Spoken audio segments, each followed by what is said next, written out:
Welcome back to the deep dive. We have covered a lot of ground on attachment theory, haven't we? We certainly have. From Bowlby's initial ideas about the evolutionary drive for protection. Right. That it's not just about feelings, but fundamentally about survival.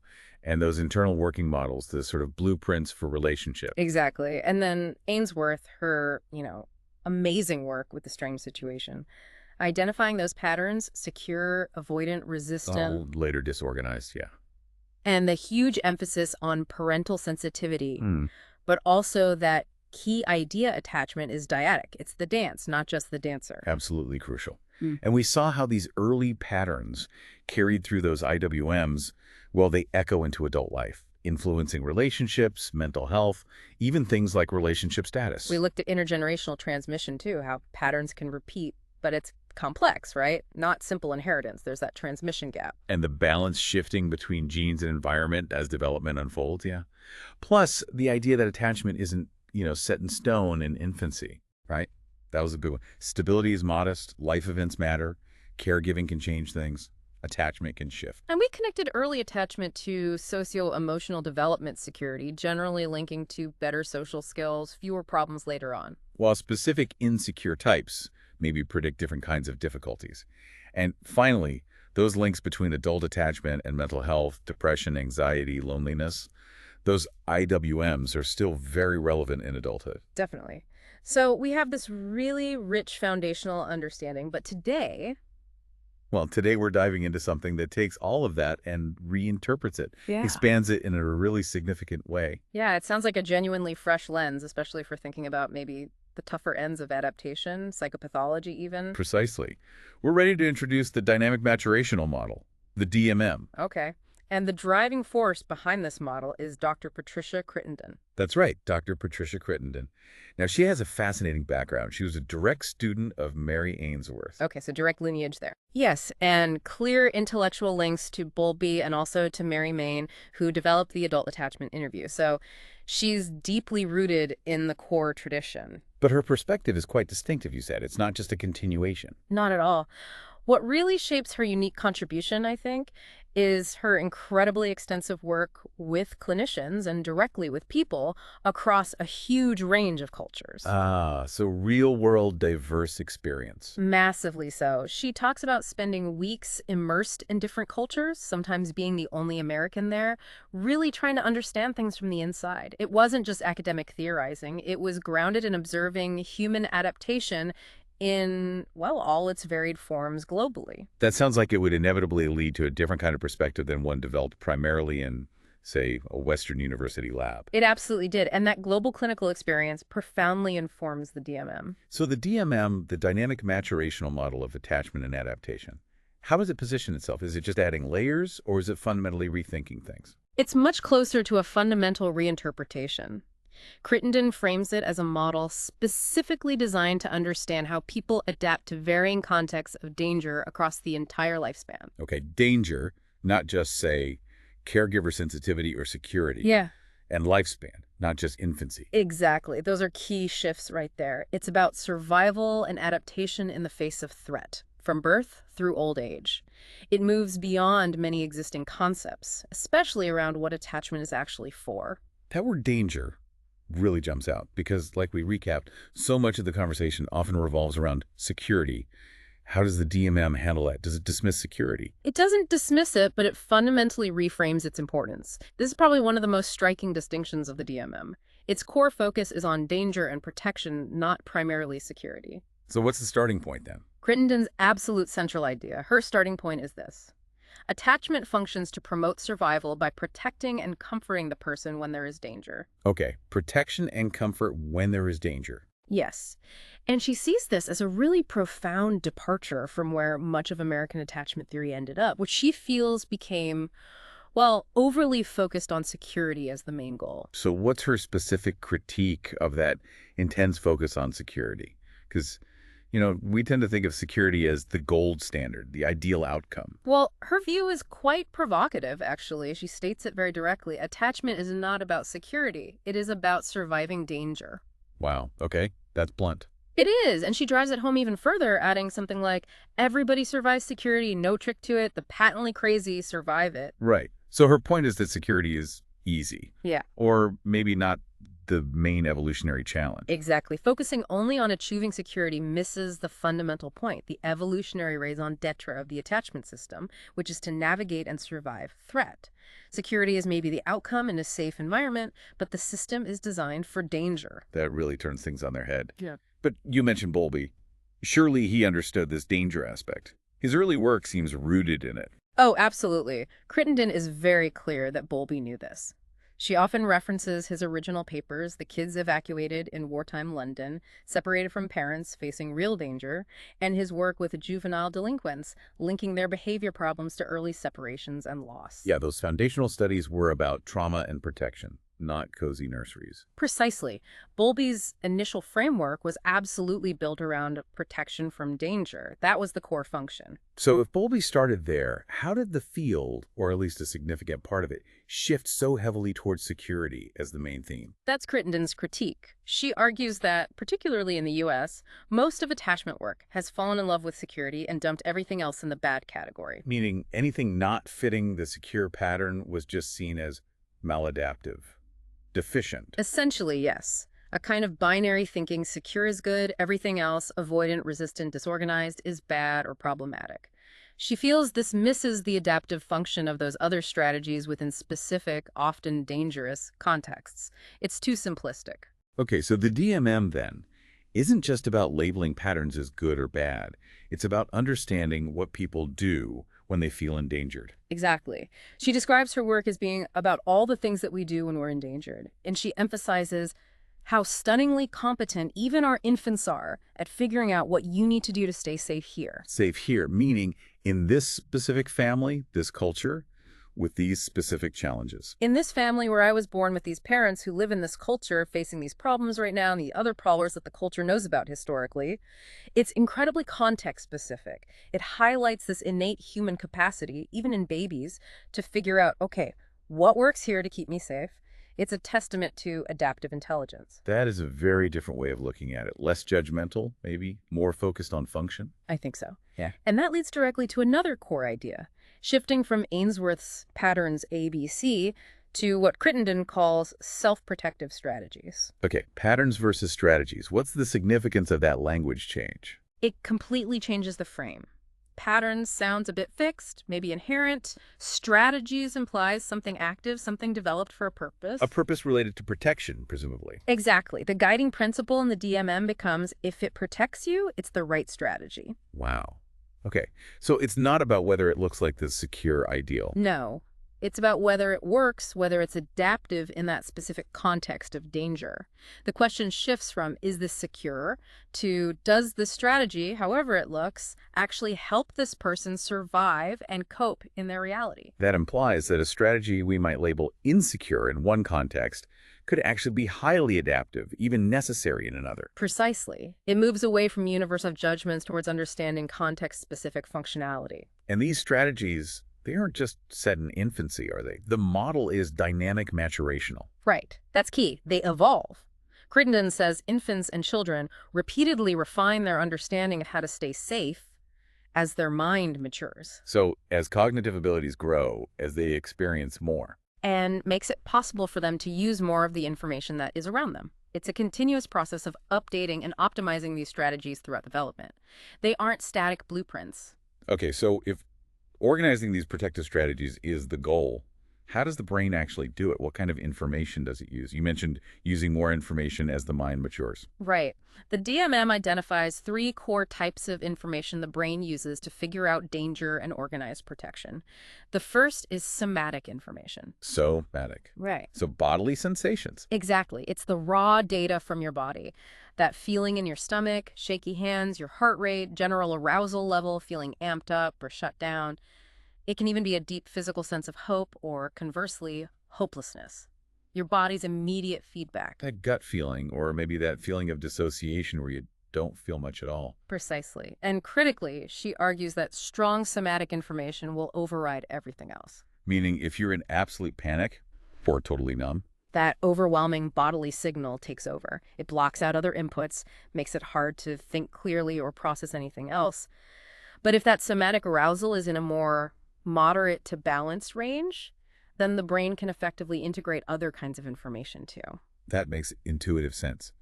If you're overwhelmed physically, thinking goes out the window. You mentioned a clinical pearl earlier about Tai Chi for fibromyalgia. How does this connect?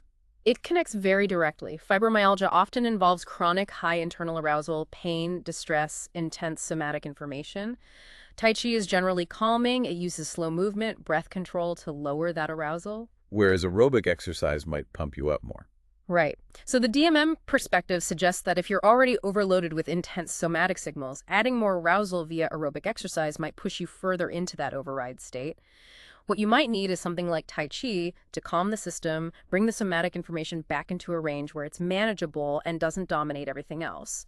It's about regulating the level of that internal bodily information. That's a fascinating application. Okay, so somatic is the first type. What's the second? The second is cognitive information. This is basically learning through action-consequence sequences. So cause and effect, like basic behavioral learning. Exactly. Straight behavioral learning, Yeah. as Crittenden puts it. The child learns what actions lead to what outcomes. If I do X, Y happens. They learn based on the outcomes to their own behavior. If crying gets attention, they cry. If being quiet avoids punishment, they become quiet. Simple, direct learning from experience. Okay, makes sense. And the third type? The third is affective information. This is processed mainly through the limbic system, our emotional brain centers. It's triggered by intense contextual stimuli, Like very loud noises, sudden bright lights or deep darkness, abrupt movements. These things trigger an immediate, almost precognitive emotional reaction, a gut feeling about the situation itself signaling danger here, or if the stimuli are moderate and pleasant, it's okay. So a fast emotional assessment of the environment's safety level based on strong sensory input. Got it. But here's the crucial part, I guess. How do we learn what these signals mean? Especially the internal somatic ones or even ambiguous external ones. This is a cornerstone of the DMM. Crittenden states very clearly, the infant learns the meaning of these forms of information from interacting with their parent. The parent is the key. How does that work? Well, imagine an infant feels some mild distress, maybe a slight tummy ache, and whimpers. If the parent reacts with intense anxiety, becomes frantic, maybe over-responds, Right. the infant learns something like, wow, this feeling in my body must be really important, maybe even dangerous. If it gets that reaction, I better pay super close attention to my body signals. The parent's reaction amplifies the perceived meaning of the child's internal state. And the opposite could happen too, if the parent ignores it. Exactly. If the parent consistently ignores the baby's distress signals, or maybe dismisses them, the baby might learn to shut that somatic thing down. They learn that their internal signals aren't reliable predictors of getting care, or maybe are even punished. So they might suppress those signals, or learn to use cognitive strategies like specific actions, or maybe exaggerated affective displays to get a response instead. So the caregiver's response fundamentally shapes how the child learns to interpret and use their own internal and external information streams. That's huge. It really is. It forms the basis of their information processing style.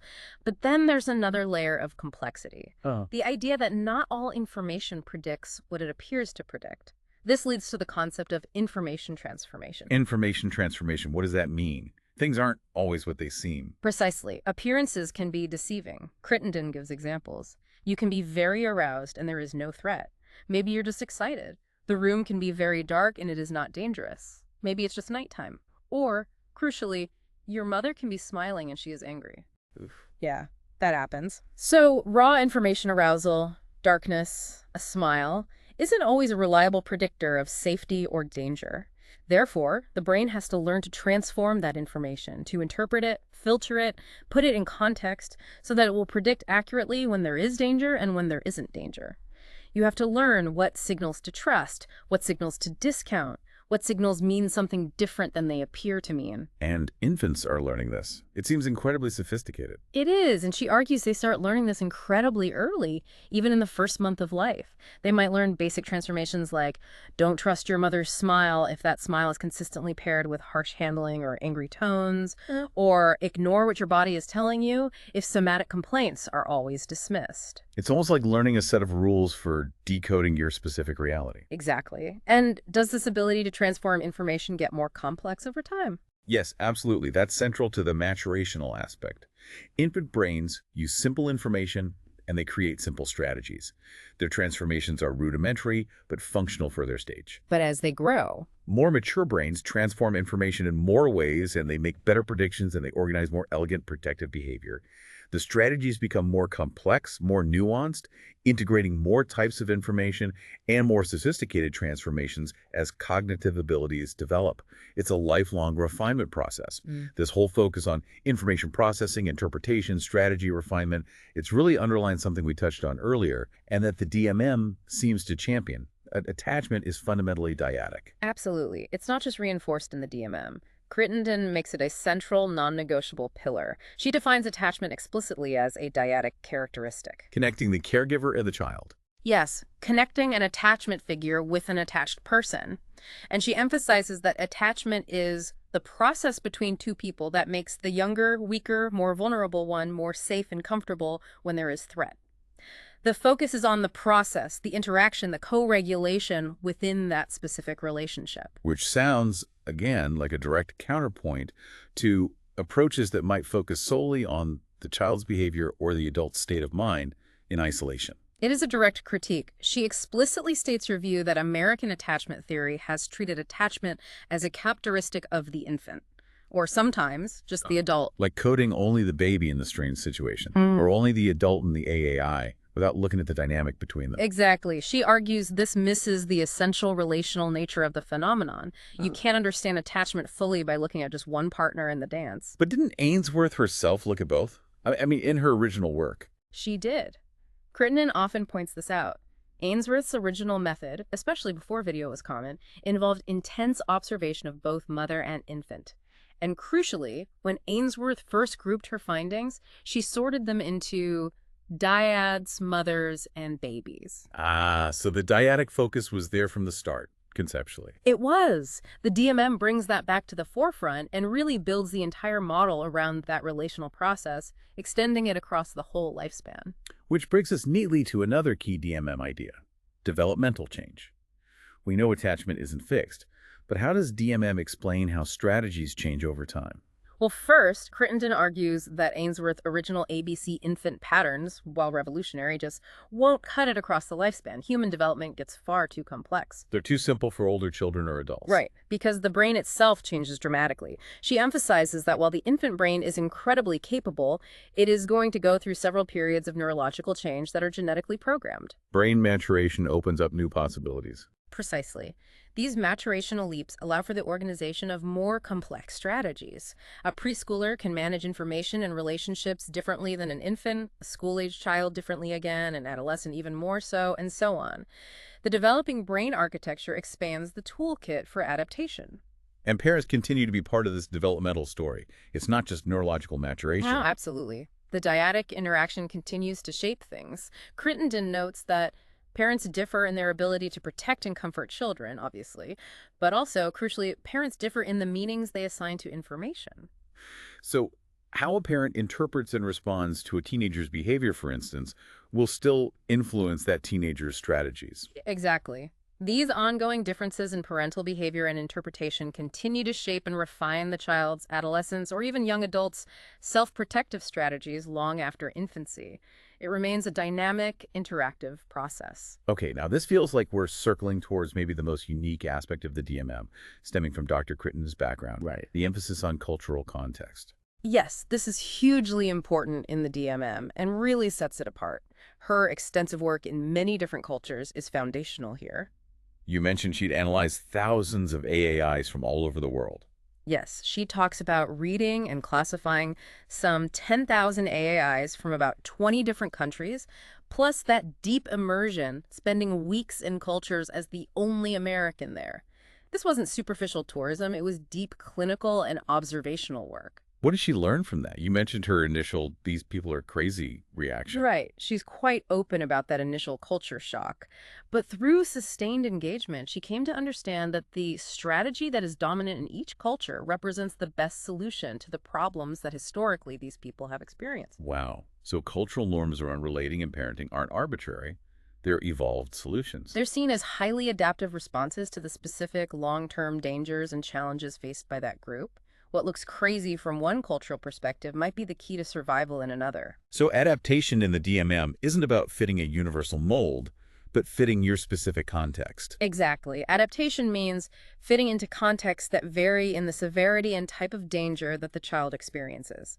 It's radically context dependent. And this perspective leads her to critique a fundamental assumption she sees in a lot of Western psychology. Yes, particularly American attachment theory and also psychiatric diagnosis, like the DSM system. She argues they implicitly assume a quotative, safe environment. Assume safety is the baseline. Yes, which she views as profoundly atypical from a historical and global perspective. Her point is stark. The normal environment has danger in it, and you need to adapt to that.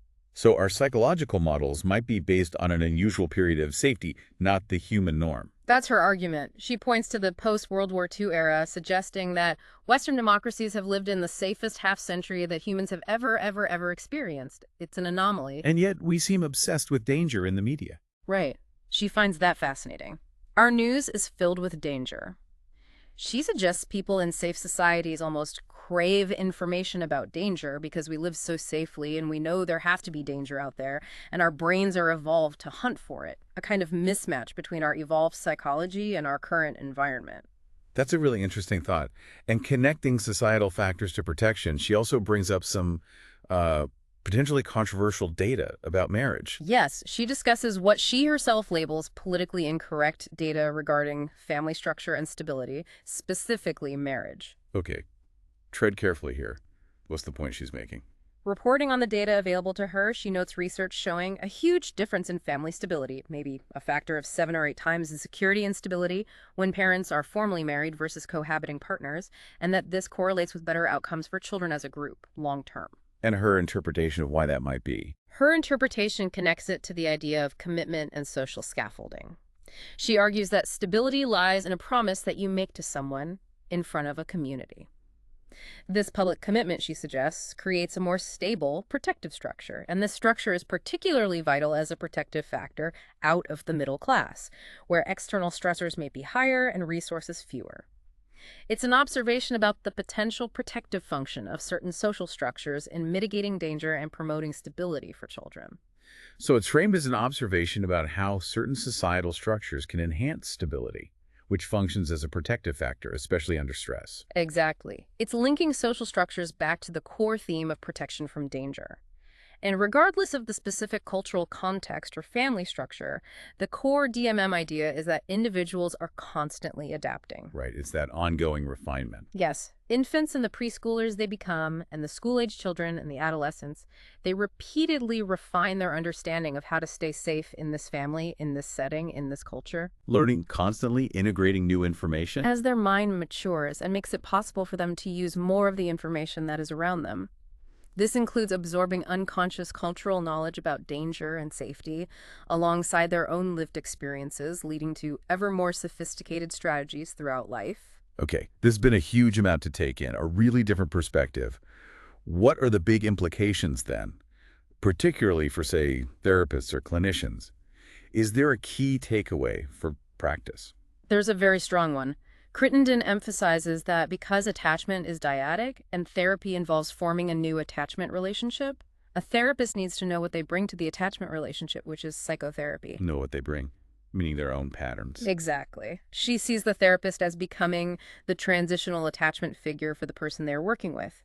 They temporarily step into that role. So self-awareness for the therapist is paramount. Absolutely critical. She states that if therapists don't know that they use an A strategy of inhibiting negative affect or a C strategy of exaggerating negative affect, basically, if they don't know their own default ways of handling information and emotion, their own self-protective strategies, then they can't regulate their behavior for the needs of the patient because they are the tool for therapy. And if they don't know how their tool is shaped, they can't regulate their use of it. Wow.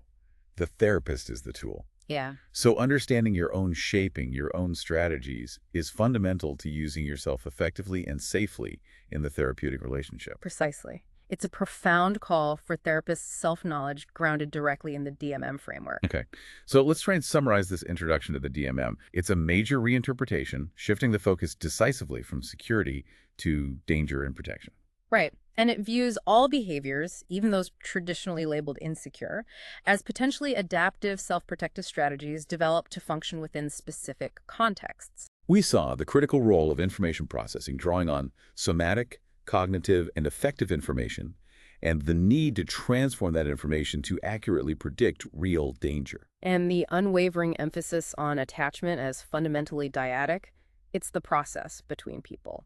Plus, how strategies change dynamically across the lifespan due to maturation and ongoing experience. And finally, that massive piece about cultural context, how adaptation is always relative to the specific historical and current dangers of an environment, challenging universal norms. It really offers a much more nuanced, context-sensitive, and perhaps ultimately more compassionate way to understand why people develop the strategies they do. It's about survival and ingenuity. It certainly is. Which leads us to a final thought for you, our listener, to ponder. Given everything we've discussed, that attachment strategies are about protection from danger, and that every culture, every family, maybe every individual, develops the right strategy for their unique dangers.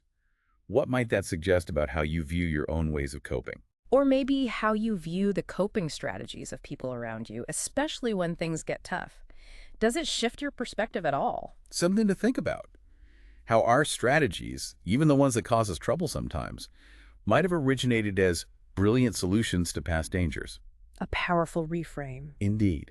And we have only just scratched the surface to the DMM. This was really just the introduction. Next time, we're going deeper. That's right. Part 9 of our deep dive will explore the specific DMM patterns across the lifespan, infancy to adulthood. We'll look at how these strategies actually manifest at different developmental stages. So join us next time for Part 9 as we continue unpacking the dynamic maturational model. We'll see you then.